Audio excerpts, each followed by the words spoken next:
인지하고 계셨습니까? 굉장히 평소에도 불평등 관련돼서 말씀 많이 하셨는데 이번에 당내에서 이런 일이 일어나신 거에 대해서 입장 한마디 부탁드리겠습니다. 다음 기회가 있을 것입니다. 오늘 사찰에서 말씀을 갖겠습니다. 당 이름이 조국혁신당이잖아요. 나와서 계속 SNS 하고 그러실 때가 아니라 당에서 있었던 문제점들이나 이런 것들을 당연히 저는 체크했었어야 된다고 생각하는데 광복 80주년 국민통합특별사면 조국과 최강욱 같이 풀어준 거잖아요. 국민 분열의 아이콘들을 꺼내놓고 이게 과연 국민통합인가? 저는 이거 진짜 이재명 대통령이 책임져야 되는 거 아닌가 싶어요.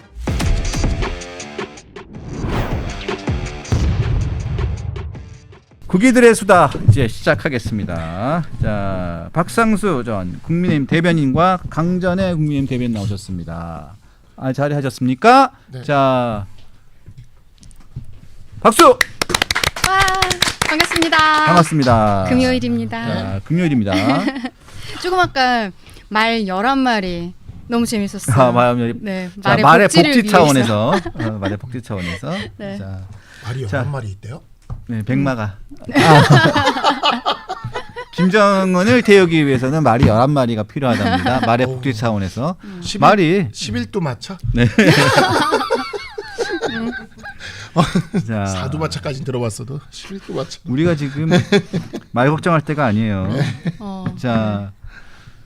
자 봅시다. 조국혁신당, 조국당. 자, 우리가 먼저 얘기를 좀 들어보고 시작합시다. 이게 조국혁신당.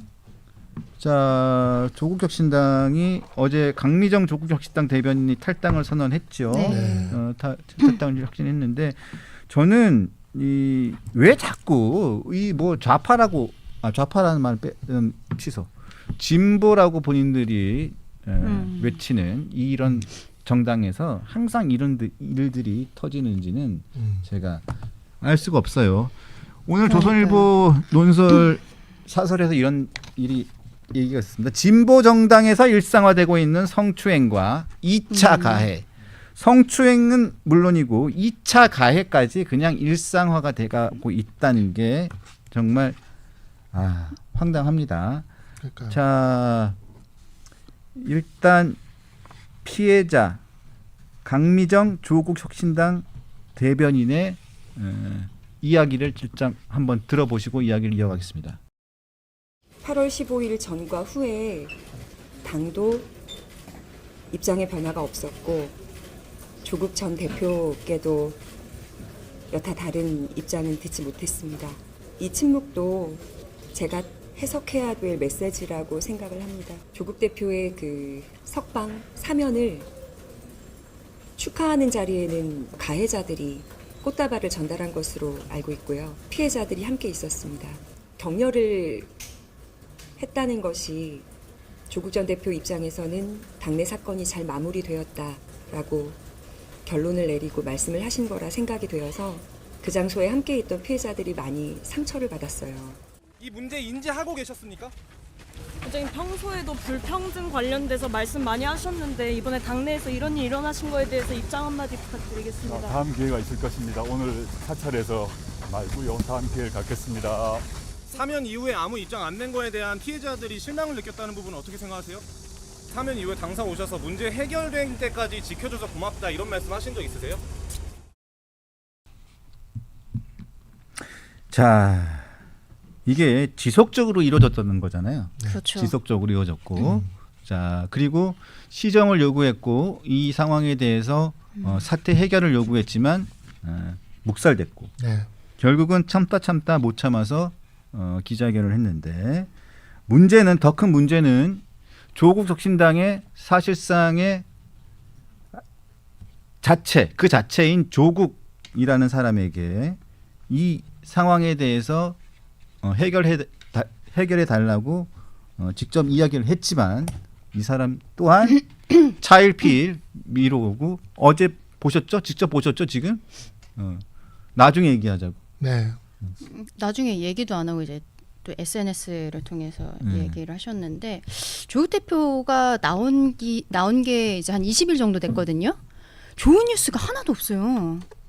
나와서 맨날 정말 안 좋은 뉴스들만 계속 나오는데 이 사건은 거의 정점이지 않은가 싶습니다. 좀 되게 저는 정무적인 판단이 잘못됐다고 생각하고 사실상 나와서 한 달 정도는 어디 가서 조용히 봉사활동을 한다든지 이런 모습을 좀 보였으면 좋았을 텐데 가장 먼저 올린 게 이제 된장말이죽 이런 것들. 그리고 이 사건도 이제 당원들이 서신을 통해서 교도소에 알렸다는 거잖아요. 알렸다는 네, 거죠. 그리고 본인도 그걸 알았다는 거예요. 알았다는 건 인정을 했어요. 근데 이제 뭐 당내에서의 징계라든지 이런 것들이 있었으니까 다 저기 처리됐겠구나라고 생각하고 더 이상 신경 쓰지 않았다는 거죠.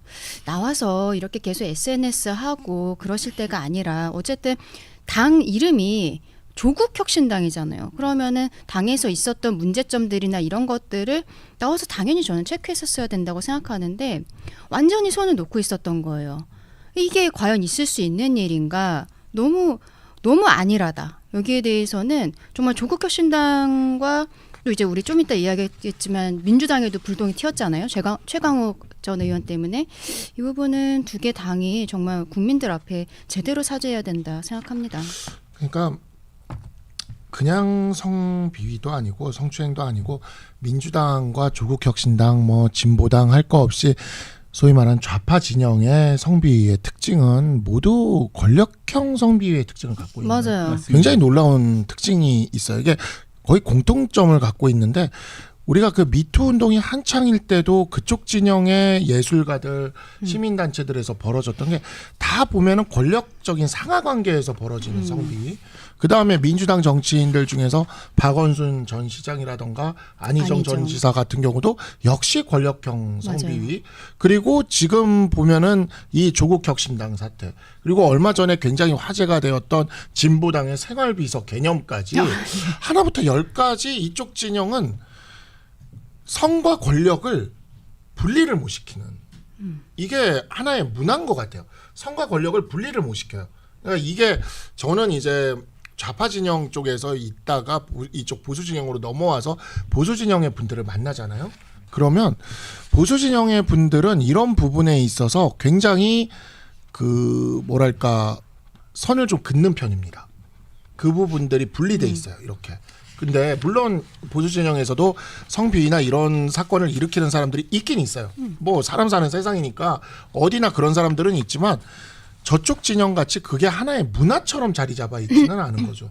저기는 약간 말은 맨날 자유고 진보고 정의고 떠드는데 조직을 위해서 모든 걸 그 조직원들이 바쳐야 된다라고 생각을 하고 그 바쳐야 되는 것에 어찌 보면은 어떤 성적인 향응까지도 요구하는 그러한 지점으로 생각을 하는 거예요. 그러니까 그 세대가 달라서 들어오신 분들은 이게 무슨 소리야라고 이야기를 하면서 이거에 대해서 문제 제기를 하게 되고 그게 계속 발생하는 일종의 문화적 요인이라는 생각이 듭니다. 아니 이게 그리고 당 차원의 2차 가해도 계속 나오는 거잖아요. 피해 호소인이라는 단어를 만들어냈던 게 민주당 맞아요. 아니겠습니까?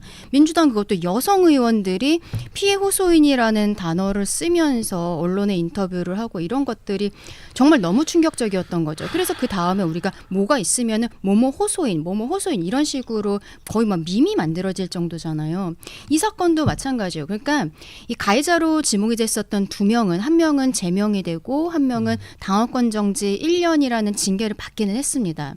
그런데 강미정 대변인이 이야기하는 것은 이런 징계를 넘어서서 당 차원에서 너네 때문에 피해자들 때문에 이렇게 당이 시끄러워지고 있다. 그러면서 이 피해자들에 대해서 제대로 보호 조치를 해주기보다는 오히려 이들에 대해서 이상한 사람 취급을 했다는 거잖아요. 그리고 거기에 대해서 조국 대표도 수감이 되어 있었지만 알고 있었고 조 대표 변명도 저는 좀 말이 안 되는 게 본인이 당원이 아니었다는 거예요. 그래서 뭐 이런저런 얘기를 본인이 하는 것이 적당치 않다고 또 판단을 했다는 거예요. 세상 이런 변명이 어디 있습니까? 당 이름이 조국혁신당이에요. 조국당이에요. 아니 그리고 수감이 돼 있을 때도 조국 대표가 서신 같은 거 해서 그 현직 의원들이 조국 대표의 말씀입니다라고 하면서 계속적으로 발표를 했었던 게 있잖아요. 그러면은 그것들은 뭐예요? 당원이 아니었는데 왜 조국의 그 교도소에서의 발언들 이런 것들을 왜 국민들께 말씀을 그 의원들이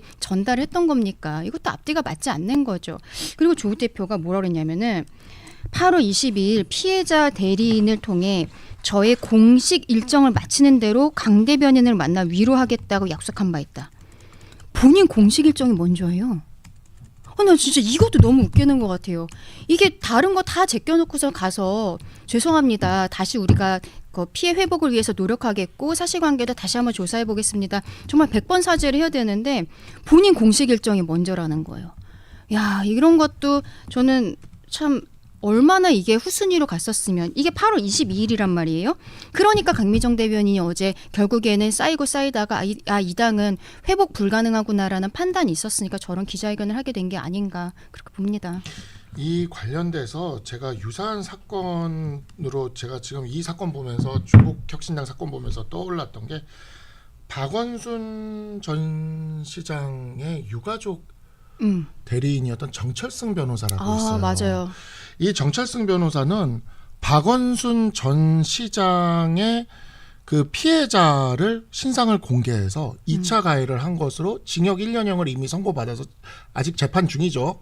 근데 그 와중에 또 후배 변호사를 맞아요. 성추행을 해가지고 이거 이게 저희가 단독 보도한 겁니다. 맞아요. 유 변호사장님이 유 변호사장님은 아니었죠. 그러니까 제가 법조팀에서 제가 법조팀장 할 때 맞아요. 저희가 단독 보도한 겁니다. 그래서 CCTV까지 있었어. 네. CCTV까지. 그래서 요번에 1심 징역 1년이 선고가 나왔거든요. 이건 CCTV까지 있었는데 근데 최근에 이 정철승 변호사의 무죄를 변론하는 시민 변호인단이 생겼어요. 김민석 총리 형이네요. 형이에요. 김민웅. 김민웅이 정말 김민웅 목사. 이게 너무너무 유사하지 않습니까? 진짜? 그러니까 이 흐름 자체가 너무너무 유사한 거예요. 피해자가 발생해도 주변에서 이렇게 해가지고 1심 선고가 나와도 CCTV가 있어도 그래도 시민 변호인단을 출범해서 무죄래. 그게 지금 현 총리의 형님이야. 그러니까 조국 혁신당에서 벌어지는 일이 이 좌파 진영 전체에서 이렇게 발생을 한다.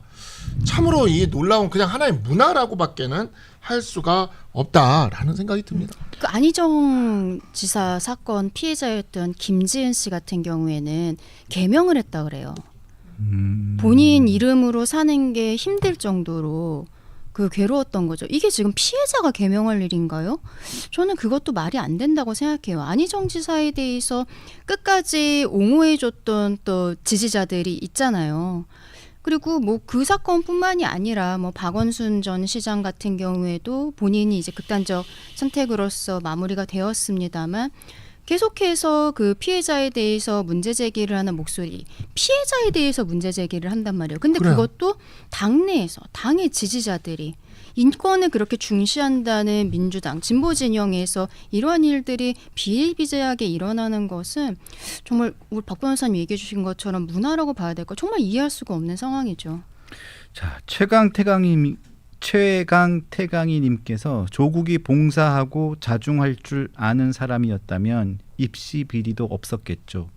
라고 하시면서 저 스포챗을 또 2만 원을 보내주셨습니다. 또 감사의 말씀을 드리겠습니다. 자, 감사의 말씀을 드리겠습니다. 예. 다시 한번. 감사합니다. 감사합니다. 네.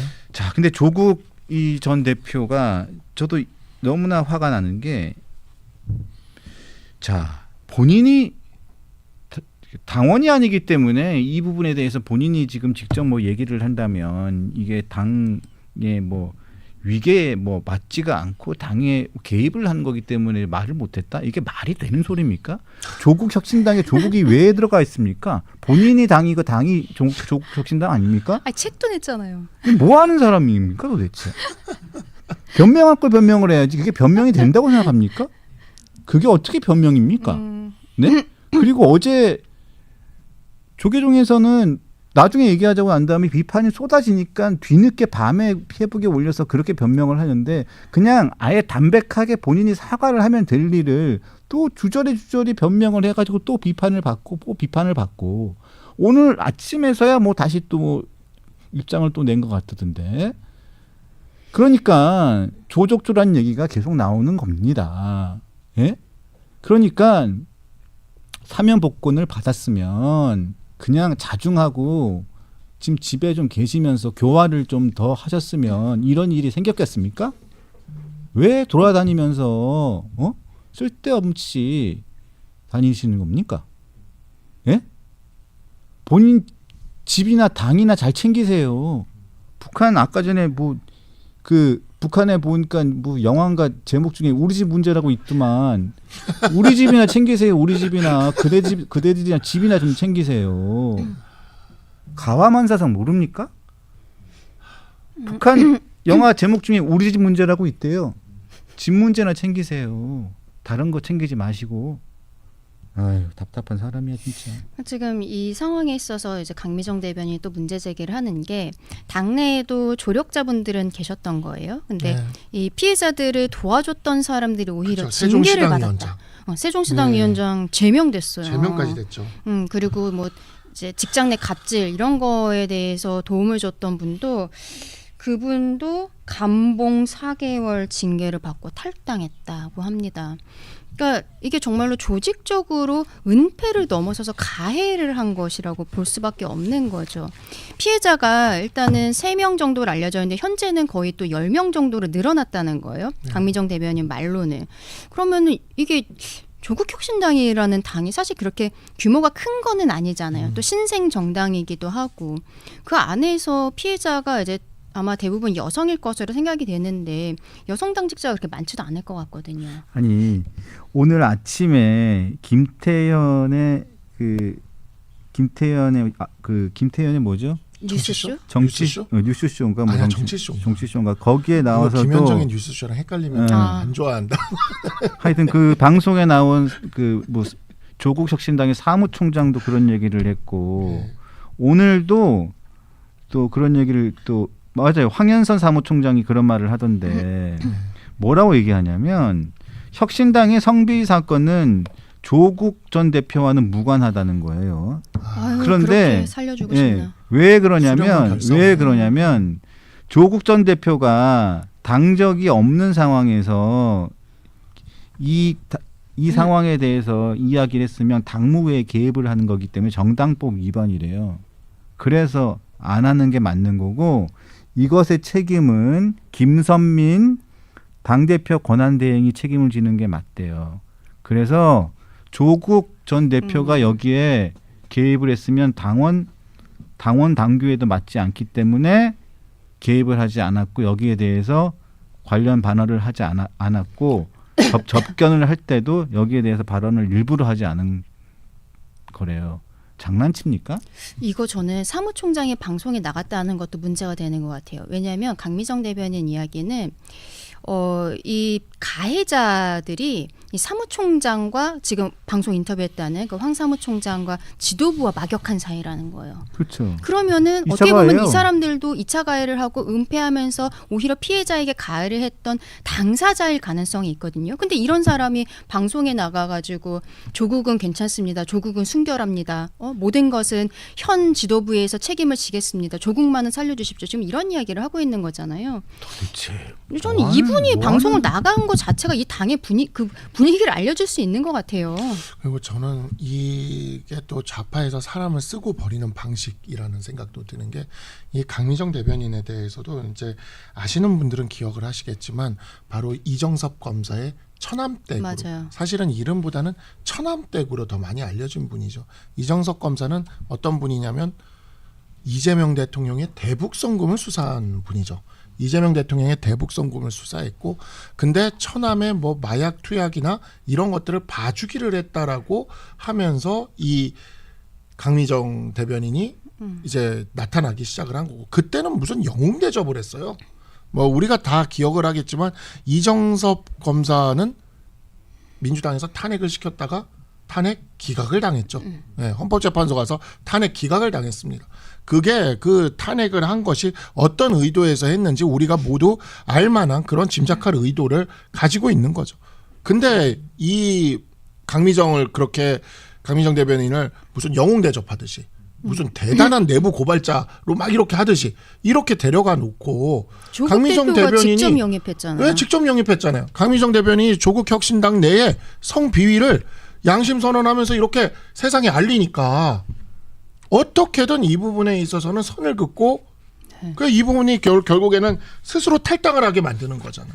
그러니까 이 좌파라는 세력에서 사람을 쓰고 버리는 그 방식을 이번에 너무나 잘 보여줬다라고 생각을 합니다. 저는 이거- 솔직히 말씀드려서 또 이 기사의 일부에 나기는 났지만 이 강미정 전 대변인을 성희롱한 내용도 보면 정말로 입에 담을 수가 없어요. 네, 맞아요. 야, 네. 정말 그리고 이 성희롱을 하고 성추행을 그건 한 그 당사자 네, 언론계 선배라는 게 정말 치욕스럽고 또 모 신문사인데 정말 진짜 진보의 가치를 실현하겠다고 창간한 신문사죠. 세 글자. 예? 세 글자. 한모 신문. 그 발언 얘기하시는 거죠? 그거 여기 광화문 앞에 있는 예? 광화문 앞에 있는 동상 가지고 한 발언 얘기하는 거죠? 뭐요? 이분이 했다는 발언. 모르겠어요.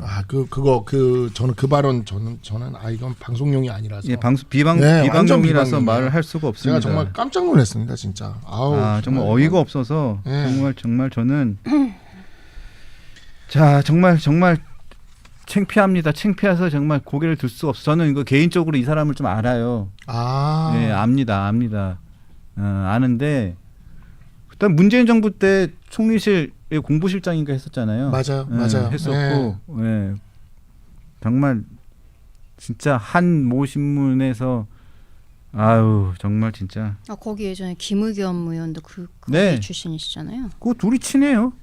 아주 친합니다. 거기가 조금 시끄러워요. 그 기자들끼리 폭행한 것도 유명하잖아요, 거기. 네. 자, 하여튼 그건 그런데 뭐 조국 땅만 그런 게 아닙니다. 조국 땅만 그런 게 아니고 그 다음에 또 문제가 되는 게 있죠. 네. 최강욱. 자, 아유. 가만히 있으면 되지 또. 가만히 있으면 되지 또. 왜 조국혁신당에서 그 민주당 민주연수원장이 왜 조국혁신당 아니 그럼 그럴 수밖에 가고 없는 게 갔는데 보세요.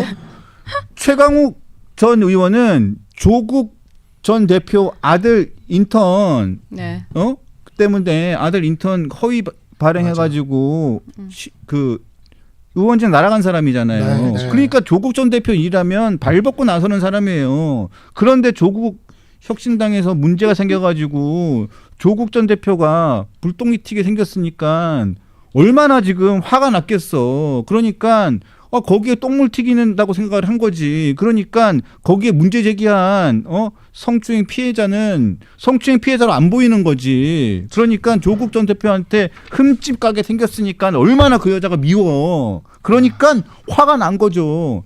그러니까 다 꼴보기 싫은 거지. 우리 조국 우리 조국 형이 지금 흠집 나게 생겼으니까 그래서 화가 난 거예요. 한번 들어보시죠. 그렇게 생각하고 들어보시면 딱 이해가 됩니다. 지금 조국혁신당에서 세종시당이 어떻든 성비가 어떻든 사실관계를 아는 분이 몇 분이나 될까요? 당선이 아니면 모르는 거 아니에요. 남 얘기 다 주워 듣고서 지금 떠드는 거예요. 여기 다른 사람보다 누구보다도 열정적이고 말하기 좋아하는 분들이 많기 때문에. 근데 일단 정확하게 안 다음에 내가 판단하고 싸우는 건지 정확하게 알지는 못하지만 그럴 것 같아서 싸우는 건지부터 명확히 하셨으면 좋겠습니다. 나는 누구가 좋은데 저희가 하니까 저 말을 맞는 것 같아. 이건 아니죠. 그건 자기 생각이 아니잖아요. 그건 개돼지의 생각이지. 조국을 감옥에다 넣어놓고 그 사소한 문제로 찍고받고 싸우는데 당사자의 얘기를 얼마만큼 믿을 수 있고 얼마만큼 정확하게 들으셨는지 그게 우선이 돼야 될 것 같습니다. 저는 잘 이해가 안 갑니다. 제가 솔직히 말씀드려서 한 발짝 떨어져 보는 사람으로서 그렇게 죽고 살 일인가. 왜 그런 짓을 왜 했다는 소리를 들어야 되고 당하신 분은 어떻게 당하시는지 진짜 정확히 몰라드리는 말씀인데 그걸 가지고 그렇게까지 싸워야 될 문제인지에 대해서 내가 얼마큼 알고 치열하게 싸우는지를 좀 먼저 생각해 보시면 좋겠다. 자, 들어보고 들어봐도 참 어이가 없는 얘기입니다. 그러니까 이해가 되시지 않아요? 그러니까 저 사람 눈에는 지금 강미정 전 대변인이 당했던 진짜 어이없는 진짜 있어서는 안 되는 성추행은 눈에 보이지도 않는 거예요. 네, 그러니까 이거 그 최강욱 이 발언은 과거에 제가 그 발언이 좀 떠올랐어요. 그 유시민 의원이 예전에 그 무슨 개혁당인가 뭔가 만들었을 때가 있어요. 그때 개혁 국민정당인가 뭔가 만들었을 때가 있는데 그때 그 당에서 성비위 사건이 뭐가 이렇게 터졌습니다. 그때. 근데 그때 유시민 의원이 굉장히 유명한 말을 그때 했죠. 쓰나미가 오는데 그러니까 노무현 대통령이 되냐 안 되냐. 그런 중요한 쓰나미가 오는데 조개 줍는 소리 한다고. 그게 그때 나온 말이에요. 근데 지금 보면 제가 이렇게 최강욱 의원 말을 들으면서 그게 딱 생각이 나더라고. 네, 그러면서 그게 한 몇십 년 전이 한 20년 전이거든요. 그게 20년 전이죠. 그러니까 노무현 대통령 되고 말고니까 23년 전. 이 사람들은 그때 이후로 아무것도 변한 게 없구나. 아니 몇 년 전에도 그 동물농장에도 암컷이 설치는 일은 없다. 맞네요. 요런 얘기 해갖고 그때도 당원권 정지 6개월을 받았어요. 그리고 그 단어 써서도 그것도 이제 별개로 그게 더 먼저였는데 그때도 당원권 정지 6개월 받은 적이 있었거든요. 그러니까 이런 사람이었는데 이런 식의 발언들을 원래 하던 사람이었던 거예요. 근데 이제 막상 형을 받았던 거는 조국 대표 가족 입시 비리의 공범으로 했었던 건데 이거를 이재명 대통령께서 광복 80주년 국민통합 특별사면으로 조국과 최강욱 같이 풀어준 거잖아요. 네. 그 사면 복권까지 됐기 때문에 당원으로 가입하면서 민주연수원장이 된 거 아니겠어요.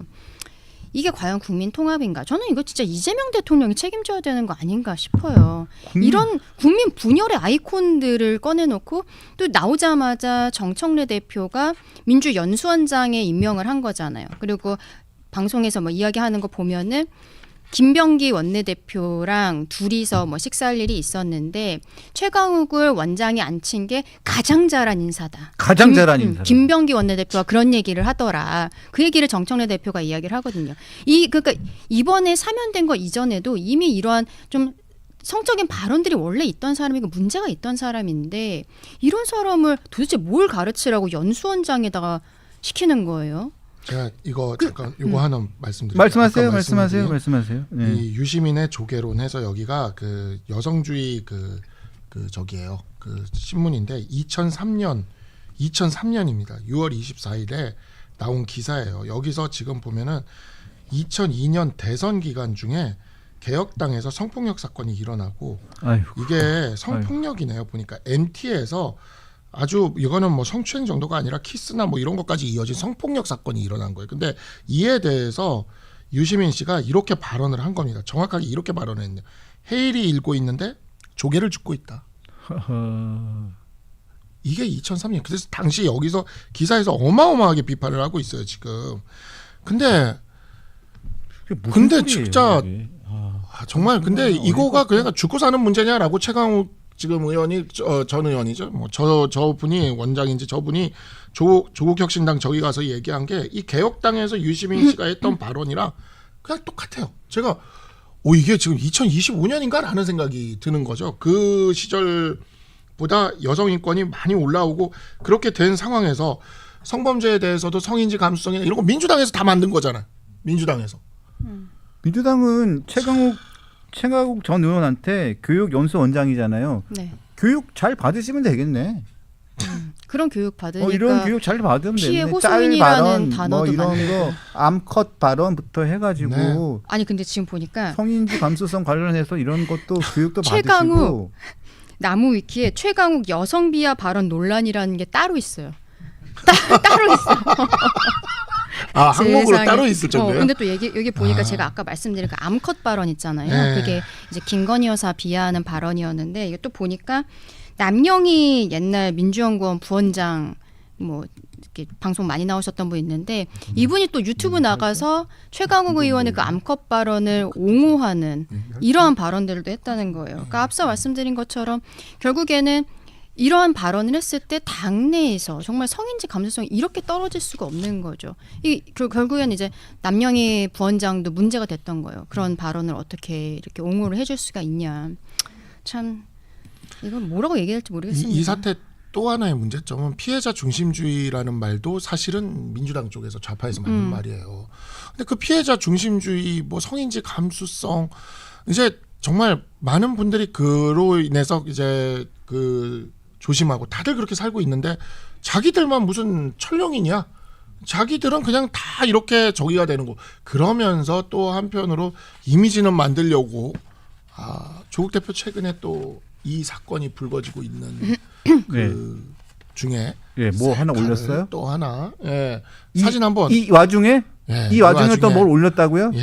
이 와중에 9월 이게 아마 3일인가 그렇게 언제 올린 건지 이건가요? 이거 말고 이건 옛날 유튜브. 셀카. 그 저기. 셀카. 사진 찍는. 보셨죠? 이렇게 해서 이렇게 해서 찍는 거. 정말 진짜 이 사진이에요. 이 사진. 이건 뭐예요? 정말 이걸 최근에 올렸다고요? 최근에 이 사진을 또 이렇게 올려가지고 이게 또 서민들 옆에 자기는 되게 저기 한 것처럼 서민들의 가까운 뭐 그런 것처럼 이렇게 해가지고는 찍어서 식당 앞에서 아이고 정말 참 가지가지하네. 가지가지합니다. 그러니까 한 달 요즘에 정도는 좀 그 말 봉사활동을 들어보셨어요? 했었어야지. 그 요즘에 그 부동산 유튜브들에서 나오는데 몰라요. 얘기를 하셔야 알죠. 이푸마 이푸마 조푸마 못 들어보셨어요? 뭐를 품은 아파트인데. 이재명 품은 아파트, 조국 품은 아파트. 그런 게 있어요. 이재명 조국 대표가 분당 살던 아파트? 그 방배동의 그 아파트가 지금 네. 재건축돼서 올라가고 있거든요. 근데 조푸마라서 여러 가지가 좋아질 거라고 부동산 유튜브에서 이게 초푸마가 아니에요. 조푸마라서 이 정부 아래에서 이 아파트가 되게 좋아질 거다. 우리 그 기억나시지 않아요? 지난 문재인 정부 때 그 과천의 한 아파트 김수현 역이라 불리던 그 역 기억나시지 않아요? 몰라요. 몰라요? 그분이 그 주택 정책 하시던 김수현. 김수현 수석. 네, 김수현 수석이 살던 아파트에 거기에 그 역이 그래서 김수현 역이라고 했었고 지하철역이. 그래서 그거를 막 사람들이 부동산에서 얘기하면서 김수현 수석의 사례를 봐라 그러면서 조푸마도 굉장히 저기라다. 그리고 그 비슷하게 해서 이재명 대통령 사는 그 분당의 아파트 있어요. 거긴 또 요즘 이푸마라고. 여기도 이제 이푸마라서. 나 거기 살고 싶다. 거기 이사 가고 싶다. 거기 옆집은 또 그 경기도 산하 기관에서 뭐 매수해가지고. 그나저나 근데 이 정청래 대표는 왜 최강욱 원장 안 잘라요? 그러니까요. 본인도 사과 메시지 내면서 그만두겠다는 얘기 이춘석 법사위원장은 바로 자르더니 자기 옛날에 경쟁자였다고 바로 자르더니 최강욱은 안 자르네. 이게 더 이것도 굉장히 심한 사건인데 교육연수원장은 안 잘라요. 참 답답. 이 정도면 본인이 사퇴해야 되는 거 아닌가요? 난 진짜 염치도 없어요 보면. 참나. 본인은 재건축 들어가는 조푸마에 살면서 저렇게 서민 코스프레나 하면서 2차 가해하는 사람들은 그대로 두면서 진짜 앞뒤가 하나도 안 맞는 삶입니다. 자, 진짜. 마일리지 계속 쌓이고 있는 겁니다. 네. 자, 하나 쌓이고 있으니까 두고 봅시다.